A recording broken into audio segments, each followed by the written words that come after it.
Welcome, in front of me is a VIVO Y21s, and today I'll show you how you can insert SIM and SD card into this phone.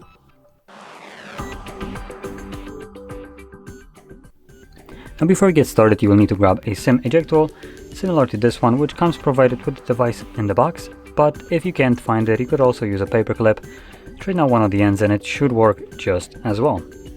Now once you have either one of those, you want to pop out the tray, which is located at the top of the device. Find the little insert hole, which is right next to the tray.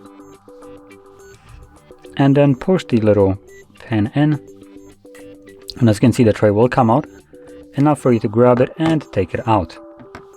Now on the tray, you have space for one dedicated SD card and two dedicated SIM cards.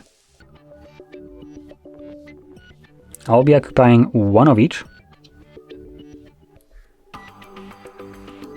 like so, and from there carefully insert back into your device. Carefully, because there's nothing holding those cards in place apart from, well, gravity. Once the cards are in place, they will start working right away. So it's looking for reception. Let's give it a second. SD card is also being detected, though I know for a fact that the SD card doesn't actually work. Here we have a message from the service provider, from the SIM card. And just kind of prove the point. When I find, there we go, the SD card, it tells me that it's unsupported. It's just broken, but I think because it's broken, the phone can't detect it correctly. So there we go. Now, if you found this video helpful, don't forget to hit like, subscribe, and thanks for watching.